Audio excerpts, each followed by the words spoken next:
السلام علیکم ورحمۃ اللہ وبرکاتہ نحمدہ ونصلی علی رسولہ الکریم اما بعد فاعوذ باللہ من الشیطان الرجیم بسم اللہ الرحمن الرحیم رب اشرح لی صدری ویسر لی امری واحلل عقدۃ من لسانی یفقہوا قولی رب زدنی علما اللہم بارک لنا فی اوقاتنا۔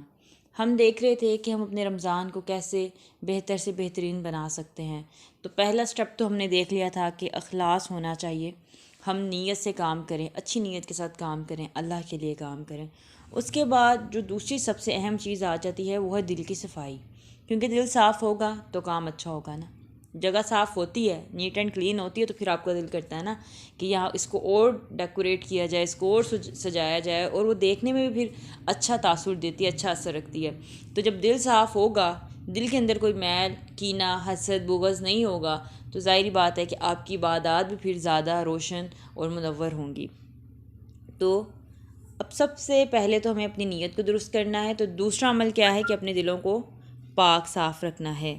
دل کے اندر جو حسد، بغض، کینہ، نفرت، تعصب اور عداوت ہے، یہ نہیں ہونی چاہیے، کیونکہ جب تک دل میں یہ غلیظ بیماریاں ہیں تو کیا ہوگا، تب تک ہمارے دل کے اندر نیکی، تقوی اور خلوص کا جو نور ہے نا، وہ نہیں سما سکے گا، تو پھر ہمارا ہر کام بھی برکت سے خالی ہو جائے گا۔ اگر آپ دیکھیں کہ لالٹین کا شیشہ جتنا زیادہ صاف ہوتا ہے نا، اس کی روشنی بھی اتنی ہی زیادہ دور تک جاتی ہے، یعنی اس کی روشنی بھی اتنی ہی پھیلتی ہے، کیونکہ وہ صاف ہوتی ہے۔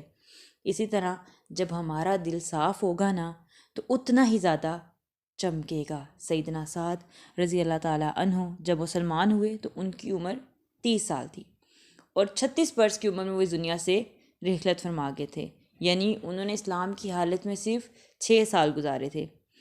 اور آخر ایسی کون سی وجہ تھی کہ انہیں صرف 6 سالوں کے اندر جنت کی بشارت سنا دی گئی؟ آخر انہوں نے ایسا کیا عمل کیا تھا کہ ان کی وفات پر جبرائیل علیہ السلام تشریف لائے اور یہ خبر سنائی کہ اللہ تعالیٰ اپنے اس بندے سے اس قدر راضی ہے کہ اس کی روح کے استقبال کے لیے اللہ کا عرش جھوم اٹھا ہے۔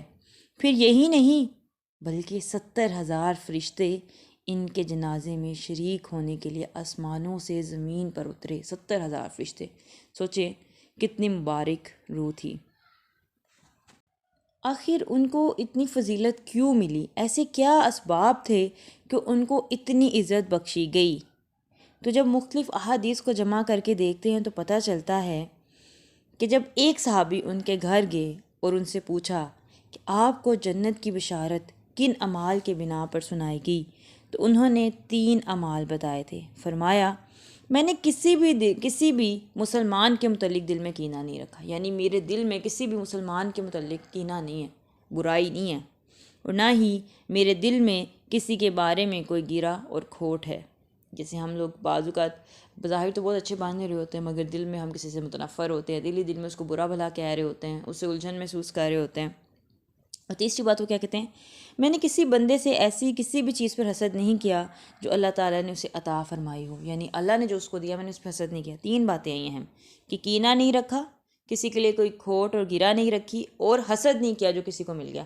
ہم ہمیشہ ایسا کرتے ہیں کہ ہم دوسروں کی نعمتوں کو دیکھ کے یہ سوچتے ہیں ہو اس کو تو مل گیا، میرے پاس ہے ہی نہیں۔ کبھی ہم یہ نہیں دیکھتے کہ اس کے پیچھے اس کی سٹرگل کیا تھی، اس بیچارے نے اس نعمت کو پانے کے لیے کیا کیا فیس کیا ہے۔ ہم بس دوسروں کی نعمت دیکھ رہے ہوتے ہیں۔ ٹھیک ہے، کبھی کسی کی نعمت کو دیکھ کے آپ کا دل کرتا ہے کہ آپ کے پاس ہو، تو آپ اس کی نعمت میں ماشاءاللہ کہہ کے اپنے لیے دعا کر دیں کہ اللہ اس کی نعمت میں اضافہ کر دے، اللہ مجھے بھی عطا کر دے۔ کیا مسئلہ ہے؟ کیوں ہم چاہتے ہیں کہ چیز ہمارے پاس ہی اور دوسرے کے چھن جائے؟ یہ رویہ کبھی ہمیں مومن نہیں بننے دیتا، دل کی صفائی نہیں کرنے دیتا۔ تو آپ کے دل میں دوسروں کو لے کے برائی اور عداوت نہیں ہونی چاہیے، بغض نہیں ہونا چاہیے کہ آپ دوسروں کو برا سمجھ رہے ہیں کہ یہ تو ہے ہی ایسا ایسا نہیں۔ یہ ہمارا کنسرن نہیں ہے کون کیسا ہے، ہمیں بس یہ کہا ہے کہ اچھی دعوت دو، یہ نہیں کہا کہ دوسروں پہ جج بن جاؤ، دوسروں کی اصلاح پہ مائل ہونے کے لیے تم اسے برا بھلا کہنا شروع کر دو، اپنے دل میں اس کو گالیاں نکالنا شروع کر دو۔ یہ عمل مسلمان کو زیب نہیں دیتا۔ اگر کوئی غلط فہمی ہوئی ہے تو اس کو کلیئر کر لیں، کوئی معاملہ خراب ہوا ہے اس پہ ڈسکس کر لیں۔ اگر کسی نے آپ کے ساتھ بہت غلط کیا ہے تو ظاہر بات حدیث بھی ہے کہ ایک مومن جو ہے ایک سراغ سے 2 دفعہ نہیں ڈسا جاتا، تو آپ محتاط ہو جائیں۔ آپ اس کے ساتھ کچھ غلط نہ کریں، برا بلا نہ کہیں، آپ اپنے آپ کو سائڈ پہ کر لیں، خود کو بچا لیں، جب ملے تو بس اچھے سے مل لیا، آپ نہ زیادہ کلوز ہوں، آپ نہ زیادہ شیئرنگ کریں، مگر اپنے دل کو صاف رکھنے کے لیے آپ اس کے اچھے پوائنٹ سوچیں کہ اس انسان میں کچھ تو اچھا ہوگا، اس نے کچھ تو اچھا کیا ہوگا، بس معاف کر دیں۔ معاف اس لیے کیا جاتا ہے کہ ہمارا دل ہلکا پھلکا ہو جائے، ہم ایک بوجھ سے آزاد ہو جائیں۔ پھر ہمیں بھی تو اللہ کی معافی چاہیے ہوتی ہے نا، بہت سارے کام ہم ایسے کر رہے ہوتے ہیں جو اللہ کو پسند نہیں ہوتے ہیں، تو ہمیں بھی تو اللہ سے رحم چاہیے ہوتا ہے نا، پھر اللہ کی مخلوق پر رحم کرنا ہوتا ہے، تو لوگوں کو معاف کرنا شروع کر دیں، اللہ کے لیے معاف کرنا شروع کر دیں، تو آپ کے لیے آسانیاں ہوں گی۔ دیکھیں صدیق اکبر نے بھی تو مصطح بن اثاثہ کو معاف کیا تھا نا، اور کتنی بڑی بات تھی کہ ان کی بیٹی پر الزام لگانے والے لوگوں میں وہ شامل تھے، مگر چونکہ اللہ نے کہہ دیا کہ رحم والے وسعت والے لوگ یہ نہ کریں، تو حضرت ابوبکر صدیق نے ایک دفعہ بھی نہیں سوچا اور فوراً سے ان کی امداد بحال کر دی۔ تو ہمیں بھی اپنے آپ کو اتنا پازیٹیو رکھنا ہے۔ رسول اللہ صلی اللہ علیہ وسلم نے فتح مکہ پہ سب کو معاف کر دیا، رسول اللہ صلی اللہ علیہ وسلم نے کہاں کہاں نہیں معاف کیا، ہر جگہ معاف کیا، لوگوں کو چانسز دیے، مواقع دیے، اس لیے تو لوگ آپ صلی اللہ علیہ وسلم کے ارد گرد رہتے تھے، آپ سے محبت کرتے تھے، ہر شخص کو لگتا تھا کہ رسول اللہ کو سب سے زیادہ محبت مجھ سے ہے۔ یہ اخلاق کہاں ہے ہمارا؟ آج ہم سمجھتے ہیں کہ بس ہم نے 5 وقت کی نماز پڑھ لی تو یہ کافی ہے، نہیں، لوگوں کو آپ کے پاس سکون ملے، آپ ان کے لیے صاحبان ہو، یہ ہوتا ہے اخلاق۔ اور یہ تب آتا ہے جب آپ کا ہارٹ پیوریفائی ہے، جب آپ کا دل صاف ہے نا، تو پھر آپ کا عمل بھی صاف ہوتا ہے۔ دیکھیں اللہ کی نگاہ آپ کے دل پہ پڑتی ہے، لوگوں کی نگاہ آپ کے گھروں پر جاتی ہے، آپ اس کو بڑا چمکا کے رکھتے ہیں، مگر جہاں پر اللہ مبارک کی مبارک نگاہ جانی ہے وہ آپ کیوں نہیں پاک رکھتے، اس دل کو آپ صاف کیوں نہیں رکھتے؟ آپ کا دل صاف ہے نا، آپ تکلیف میں بھی نہیں رہیں گے، آپ کو ذہنی اذیت بھی نہیں ہوگی، آپ کو ٹینشن ہی نہیں ہوگی، جب آپ بے پرواہ ہوں گے۔ آپ اللہ تعالیٰ سے مانگا کریں کہ اللہ تعالیٰ مجھے بے نیاز کر دے لوگوں سے، آپ لوگوں کی غلطیاں مت ڈھونڈیں، آپ کی زندگی مشکل ہو جائے گی۔ اگر آپ لوگوں کو آبزرو کرتے رہیں گے، ان کی خامیاں ہی دیکھتے رہیں گے، غلطیاں ہی دیکھتے رہیں گے، تو آپ کی زندگی بھی تنگ ہو جائے گی، اور آپ عبادات میں آپ کا دل نہیں لگے گا، آپ عبادات نہیں کر سکیں گے، کیونکہ آپ کی نظر، آپ کا سارا فوکس، آپ کی ساری توجہ تو لوگوں کی طرف ہے، تو خضوع اور خشوع کیسے آئے گا؟ تو اگر آپ رمضان المبارک سے فائدہ اٹھانا چاہتے ہیں نا، تو اپنے دل کو پاک صاف کر لیں، کیونکہ اگر آپ نے ایسا نہ کیا تو آپ رمضان کی برکتوں سے محروم ہو جائیں گے۔ اس لیے سلف صالحین فرمایا کرتے تھے کہ پہلے لوگوں کی اس وجہ سے بلندیاں نہیں ملی تھیں کہ وہ نمازیں زیادہ پڑھتے تھے یا نفلی روزے بہت رکھتے تھے، بلکہ ان کی رفعتوں کی اصل وجہ 2 باتیں تھیں، ان کی نیتوں کا خالص ہونا اور دلوں کا پاک صاف ہونا۔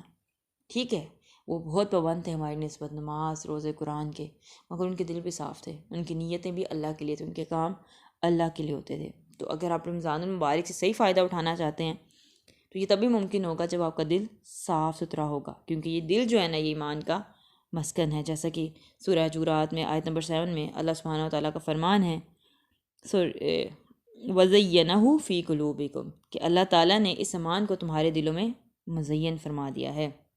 تو ایمان تو اسی دل میں مزین ہوگا نا جو صاف ستھرا ہوگا، جہاں گندگی ہوگی وہاں ایمان کیسے رہے گا؟ کیونکہ ایمان جس جگہ پر جاتا ہے نا، اس جگہ کو پاک صاف کر دیتا ہے، اور جچتا بھی اسی جگہ ہے جو صاف ستھری ہو۔